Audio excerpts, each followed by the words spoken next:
하나님의 말씀은 사도행전 7장 17절에서 43절까지입니다. 사도행전 7장 17절에서 43절 다 같이 한 목소리 읽겠습니다.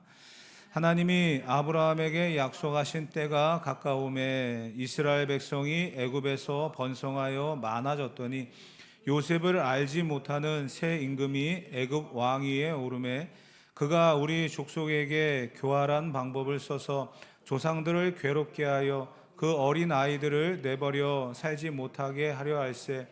그때에 모세가 낳는데 하나님 보시기에 아름다운지라 그의 아버지의 집에서 석 달 동안 길리더니 버려진 후에 바로의 딸이 그를 데려다가 자기 아들로 기르매 모세가 애굽 사람의 모든 지혜를 배워 그의 말과 하는 일들이 능하더라. 나이가 40이 되매 그 형제 이스라엘 자손을 돌볼 생각이 나더니 한 사람이 원통한 일을 당함을 보고 보호하여 압제받는 자를 위하여 원수를 갚아 애굽 사람을 쳐 죽이니라. 그는 그의 형제들이 하나님께서 자기의 손을 통하여 구원해 주시는 것을 깨달으리라고 생각하였으나 그들이 깨닫지 못하였더라. 이튿날 이스라엘 사람끼리 싸울 때에 모세가 와서 화해시키려 하여 이르되 너희는 형제인데 어찌 서로 해치느냐 하니 그 동물을 해치는 사람이 모세를 밀어뜨려 이르되 누가 너를 관리와 재판장으로 우리 위에 세웠느냐 내가 어제는 애굽 사람을 죽임과 같이 또 나를 죽이려느냐 하니 모세가 이 말 때문에 도주하여 미디안 땅에서 나그네 되어 거기서 아들 둘을 낳으니라. 40년이 참에 천사가 시내 광야 가시나무 떨기 불꽃 가운데서 그에게 보이거늘 모세가 그 광경을 보고 놀랍게 여겨 알아보려고 가까이 가니 주의 소리가 있어 나는 내 조상의 하나님 즉 아브라함과 이삭과 야곱의 하나님이라 하신대 모세가 무서워 감히 바라보지 못하더라. 주께서 이르시되 내 발에 신을 벗으라. 내가 서 있는 곳은 거룩한 땅이니라.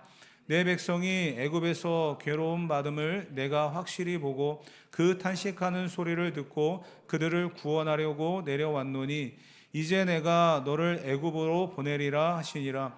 그들의 말이 누가 너를 관리와 재판장으로 세웠느냐 하며 거절하던 그 모세를 하나님은 가시나무 떨기 가운데에서 보이던 천사의 손으로 관리와 속량하는 자로서 보내셨으니 이 사람이 백성을 인도하여 나오게 하고 애굽과 홍해와 광야에서 40년간 기사와 표적을 행하였느니라. 이스라엘 자손에 대하여 하나님이 너희 형제 가운데서 나와 같은 선지자를 세우리라 하던 자가 곧 이 모세라. 시내산에서 말하던 그 천사와 우리 조상들과 함께 광야교회에 있었고 또 살아있는 말씀을 받아 우리에게 주던 자가 이 사람이라. 우리 조상들이 모세에게 복종하지 아니하고자 하여 거절하며 그 마음이 도리어 애굽으로 향하여 아론더러 이르되 우리를 인도할 신들을 우리를 위하여 만들라. 애굽 땅에서 우리를 인도하던 이 모세는 어떻게 되었는지 알지 못하노라 하고 그때에 그들이 송아지를 만들어 그 우상 앞에 제사하며 자기 손으로 만든 것을 기뻐하더니 하나님이 외면하사 그들을 그 하늘의 군대 섬기는 일에 버려두셨으니 이는 선지자의 책에 기록된 바 이스라엘의 집이여 너희가 광야에서 40년간 희생과 제물을 내게 드린 일이 있었느냐 몰록의 장막과 신네판의 별을 받들었으며 이것은 너희가 절하고자 하여 만든 형상이로다. 내가 너희를 바벨론 밖으로 옮기리라 함과 같으니라. 아멘. 지난 시간에 이 스데반은 유대 지도자들 앞에 설교를 하고 있습니다. 사실 억울한 일을 만난 그 상황 속에서 설교를 한다는 것은 쉽지 않습니다. 그리고 주어진 시간이 길지 않기 때문에 이 시간 안에 자기의 변론을 한다는 것도 얼마나 그가 이 자기 상황을 절실하게 잘 말하느냐에 따라서 그의 운명도 달라지겠죠. 그런데 스데반은 어쩌면 그들을 더 자극시키는 그런 말을 계속하고 있습니다. 지난 시간에 요약은 그렇죠. 너희가 주장하고 있는, 너희가 포기하지 못하는 그 세상의 의로움, 자기의 영역, 이 모든 것들은 믿음이 아니다. 믿음은 너희의 조상 아브라함이 보여주었던 것처럼 현실에서 드러나는 것이 아니라 우리는 영원한 것을 바라보는, 그것이 바로 진정한 믿음이다. 이렇게 이야기를 했습니다. 첫 번째로 스데반이 던졌던 이 질문 앞에 당시의 종교 지도자들은 더 화가 나고 아마 스데반을 빨리 죽여야 되겠다라는 생각이 더 들었을 것입니다. 그런데 스데반은 여기에 그치지 않고 계속해서 이들을 자극시키고 이들에게 지금에 살아오고 있는 그러한 삶의 모습들이 틀리다, 이렇게 지적을 하면서 설교를 해나가고 있습니다. 오늘의 본문 내용은 이렇습니다. 길게 우리가 읽었지만 이 내용 전체는 모세에 대한 이야기입니다. 왜 아브라함의 이야기를 하고 난 이후에 모세의 이야기를 꺼냈을까? 두 사람은 구약을 대표하는 인물들입니다. 이스라엘 백성들의 조상이 아브라함이고요. 그 아브라함은 믿음의 조상이다라는 별명을 갖고 있죠. 그럼에도 불구하고 이스라엘 백성들이 믿음이 무엇인지조차 모르고 살아가고 있기에 스데반은 믿음은 이 땅에서의 것을 쫓아가는 것이 아니라 영원을 향한 발걸음이다, 이렇게 지적을 하고 난 이후에 이스라엘 백성들에게 중요한 그러한 민족적인 지도자가 있다고 한다면 모세예요. 그 모세의 이야기를 이제 본문에 길게 기록을 해가고 있습니다. 이스라엘 백성들이 모르는 사람이 아니고요, 너무나 잘 알고 있는 그러한 모세의 이야기를 하고 있는데, 이 모세의 이야기의 핵심 속에서는요, 율법에 대한 이야기를 하고 있어요. 사실 이 율법에 대한 이야기는 딱딱합니다. 어렵습니다. 그래서 접근하는 방법이 참 쉽지 않은 그런 내용인데, 스데반의 설교의 내용 속에서 왜 유대 지도자들에게 율법에 대한 이야기를 했을까? 그리고 스데반이 말하고 싶어하는 율법의 의도, 방향은 무엇일까? 이것을 한번 우리가 본문을 통해 살펴보려고 합니다. 긴 구절이지만 이 구절을 네 가지로, 그러니까 4등분으로 이렇게 나눌 수 있는데, 첫 번째, 두 번째, 세 번째는요, 모세가 이스라엘 백성의 지도자, 선지자로서 애굽에서 살았던 그 세 가지의 시기를 나눠 놓고 있습니다. 첫째, 그가 태어났고, 그리고 그가 애굽의 궁정에 들어가서 바로 왕의 아들로 살아났던 그러한 시기를 말하고 있고요. 두 번째는 그가 미디안 광야로 도망을 가서 살았던 시기를 말하고 있고요. 세 번째는 하나님의 부르심을 받아서 이스라엘 백성들의 지도자로 살았던 노년의 그러한 삶을 이야기를 하고 있습니다. 그리고 나서 네 번째는 그가 부르심을 받고 이스라엘 백성들을 지도하면서 그들에게 선포한 율법이 왜 그를 통해서 이스라엘 백성들에게 주어졌고, 왜 모세를 나와 같은 선지자라고 말하며 하나님이 그를 부르셨고 이스라엘 백성의 지도자로 세우셨는가에 대한 이야기를 하고 있습니다. 긴 구절이지만 이렇게 4등분을 해서 이야기를 해볼 수가 있는데요. 그렇다고 한다면 먼저 우리가 이해해 봐야 될 것이 무엇이냐면, 지금 스데반이 이스라엘 백성들, 유대 지도자들에게 이야기하고 있는 율법이라고 하는 것이 과연 무엇인가라는 것입니다. 당시에 우리가 가말리엘이라고 하는 사람을 사도행전을 통해서 배웠습니다. 바울의 스승이기도 하고요, 율법 학자입니다. 그런데 그 가말리엘을 통해서 배웠던 그 율법에 대한 내용이 바울이 회심하고 초대교회의 지도자로 세워지고 난 이후에 그가 배웠던 율법과 그 방향을 이렇게 설명을 하고 있어요.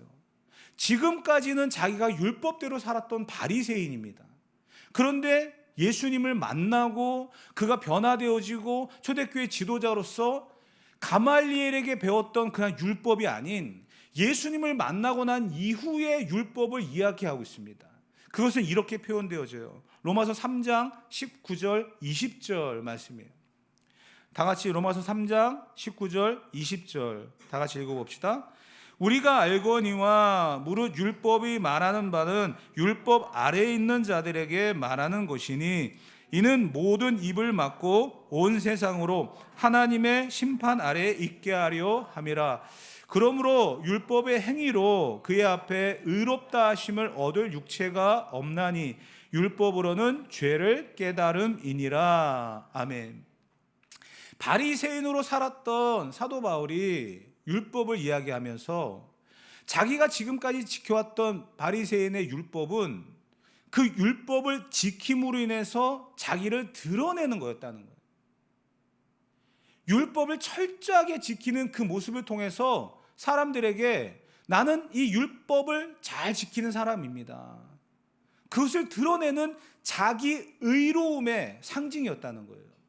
그런데 예수님을 만나고 난 이후에 사도 바울이 깨달은 것은 율법의 용도가 그게 아니구나. 율법은 지금 자기의 의를 드러내기 위한 것이 아니라 20절에 뭐라고 되어 있습니까? 죄를 깨닫는 거였다는 거예요. 그러니까 모세를 통해서 주신 율법은 그것을 지킴으로 인해서 내가 어떤 의를 드러내고 내가 누군가에게 인정을 받는 그러한 것으로 사용되는 것이 아니라 하나님, 내가 죄인입니다, 이것 하나 지키지 못하고 이것대로 살지 못하는 그러한 연약한 모습을 갖고 있는 죄인입니다, 그 죄를 깨닫고 하나님이 아니고선 살 수 없다라고 하는 사실로 나아가는, 그것이 바로 율법의 기능이라는 거예요. 바울은 지금까지 바리새인으로서 율법 교사였던 가말리엘에게 잘 배웠던 사람입니다. 그리고 그 의로움 때문에 초대교회 성도들을 핍박했던 사람입니다. 그랬던 그가 예수님 만나고 난 이후에 율법은 그런 것이 아니라 내 죄를 깨달음으로 말미암아 내 연약함을 가지고 하나님의 은혜가 아니면 살 수 없다라고 하는 사실로 나아가는 것이구나, 그것을 깨달아서 초대교회 성도들에게 그 말을 전하고 있다는 거예요. 그래서 로마서 7장 13절에 이런 말씀도 바울은 기록을 해놨습니다. 로마서 7장 13절 다 같이 읽어봅시다. 그런즉 선한 것이 내게 사망이 되었느뇨? 그럴 수 없느니라.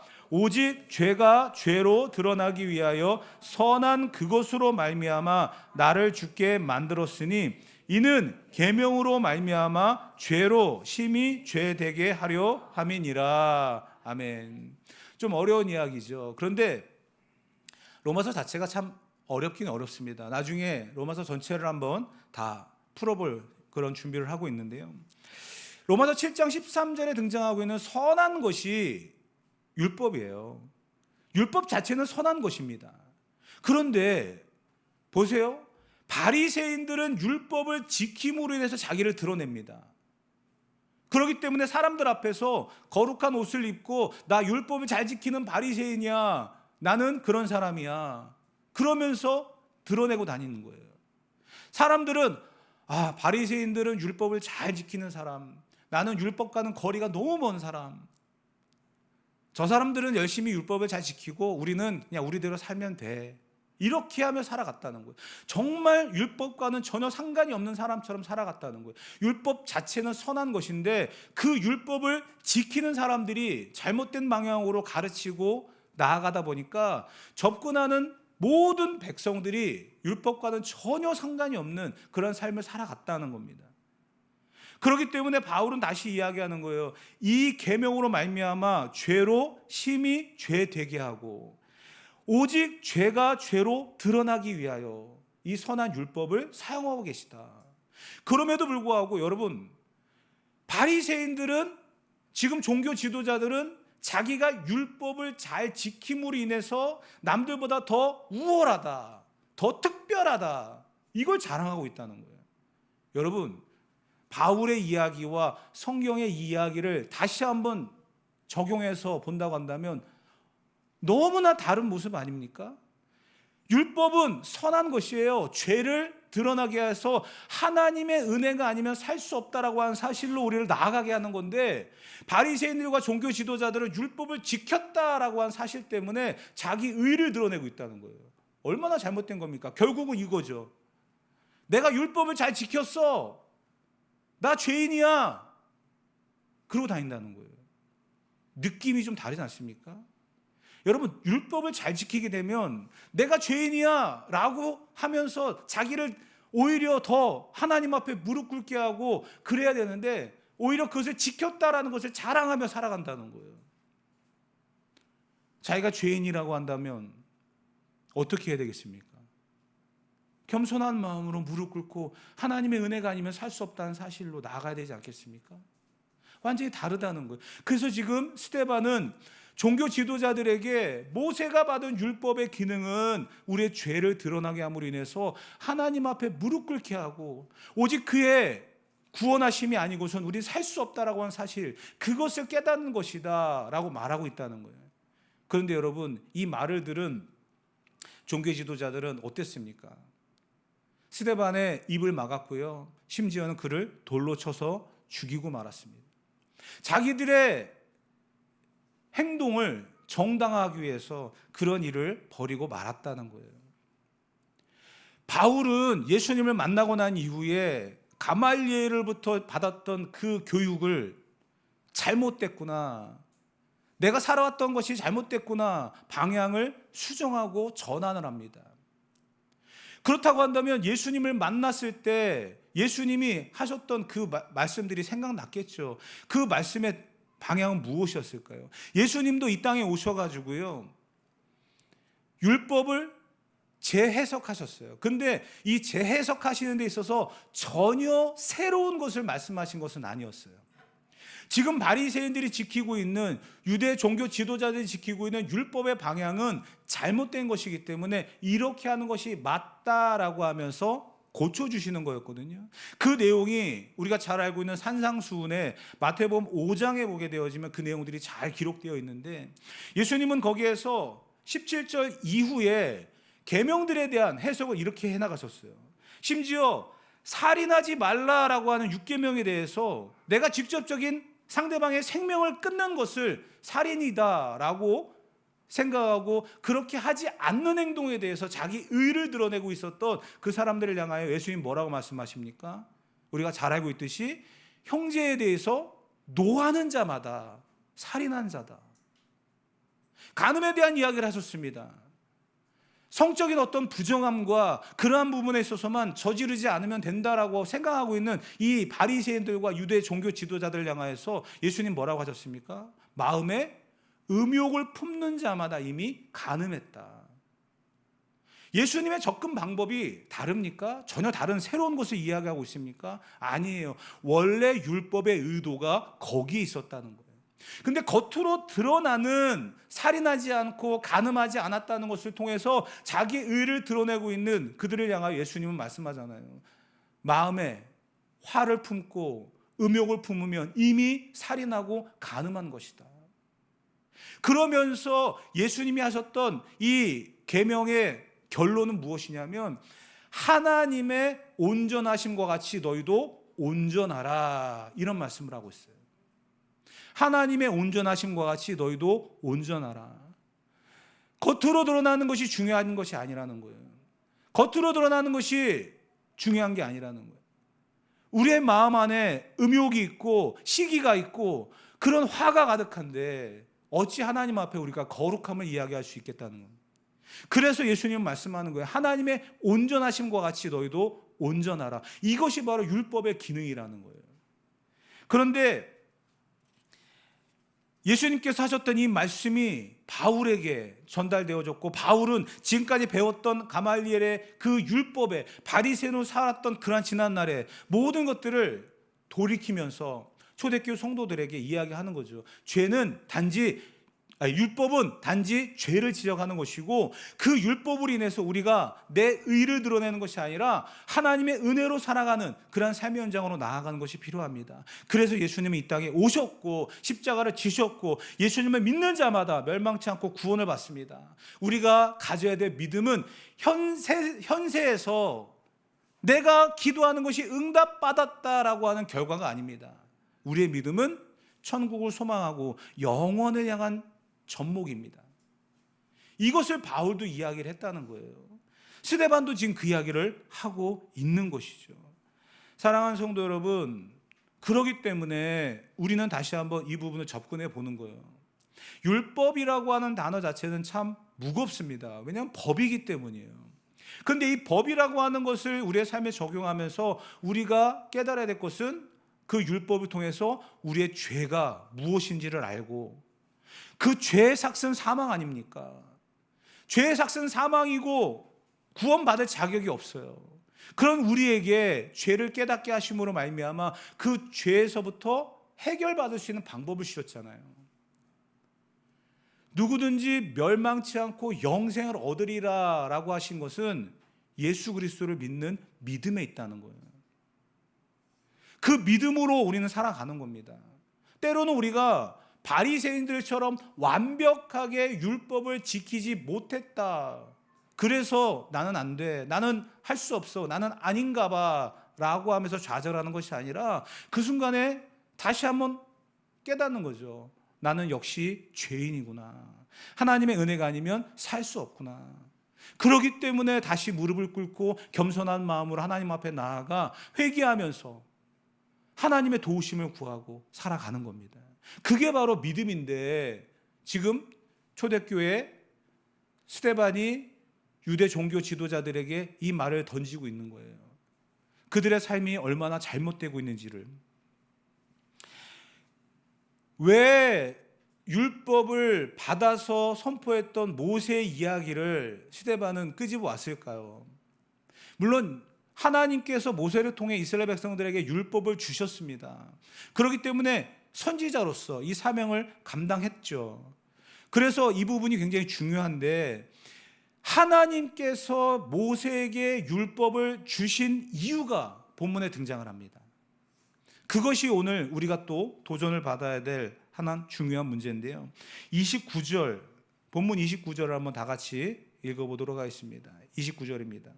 모세가 이 말 때문에 도주하여 미디안 땅에서 나그네 되어 거기서 아들 둘을 낳으니라. 아멘. 이 말이 뭐냐면, 첫 번째 40년 모세는 애굽의 왕자로서 화려한 삶을 살아갑니다. 그런데 그 시기에 모세가 한 건 뭐죠? 본문은 딱 한 가지를 기록해 놨어요. 뭐 했습니까? 사람 죽인 것밖에 없어요. 자기의 힘, 능력, 그것을 과시하면서 사람 죽인 것밖에 없어요. 본문을 다시 한번 읽어보셔도 아마 아실 겁니다. 그런데 그 순간에 자기 백성들에게 도움을 주려고 왔더니 그들이 하는 말이 뭐예요? 어제는 애굽 사람 죽이더니 오늘 나를 죽이려고 하느냐? 목격자라는 이야기죠. 그 이야기를 듣고 모세가 광야로 도망을 갑니다. 두 번째 인생의 시기죠. 그 순간 그가 광야에서 했던 일이 뭐냐? 본문은 이걸 얘기해요. 두 아들을 낳았대요. 첫 번째 인생의 시기 40년, 그 시기에 애굽의 왕자로서는요, 사람 죽이는 일밖에 하지 않았습니다. 그런데 두 번째 미디안 광야에서 모세의 시기에는요, 두 아들을 낳았대요. 이게 왜 중요한지 아십니까? 그 두 아들의 이름이 그의 광야의 삶을 이야기하고 있기 때문이에요. 출애굽기 18장 3절과 4절을 보면 그 두 아들의 이름이 등장합니다. 다 같이 한번 출애굽기 18장 3절에서 4절 읽어보도록 하겠습니다. 그의 두 아들을 데리고 왔으니 그 하나의 이름은 게르솜이라. 이는 모세가 이르기를 내가 이방에서 나그네가 되었다 하며, 하나의 이름은 엘리에셀이라. 이는 내 아버지의 하나님이 나를 도우사 바로의 칼에서 구원하셨다 함이더라. 아멘. 첫 번째 그의 인생 40년에서는요, 사람 죽이는 일밖에 하지 못했던 모세가 광야로, 그 광야의 삶을 살아가는 40년에선 두 아들을 낳습니다. 그리고 그 두 아들의 이름을 첫째는 게르솜, 둘째는 엘리에셀이라고 하는 이름을 짓습니다. 근데 그 이름의 뜻이 중요합니다. 게르솜은 내가 이방에서 나그네 삶을 살고 있다, 지금의 삶을 이야기하는 거죠. 궁궐에서 살 때는 화려했는데 이제 광야에서 살 때는 정말 비참하죠. 초라하죠. 그리고 정말 나그네라고 하는 말이 모든 것을 다 표현할 정도의 그런 삶이었습니다. 그런 가운데 두 번째 아들을 낳습니다. 그랬더니 그 아들의 이름을 엘리에셀이라고 지었습니다. 이름의 뜻이 뭐라고요? 하나님이 나를 도우셨다. 여러분 보세요. 궁궐에 살 때는 이런 게 없어요. 사람 죽이는 일밖에 하지 못했던 모세가 광야에 살아갈 때 그는 나그네입니다.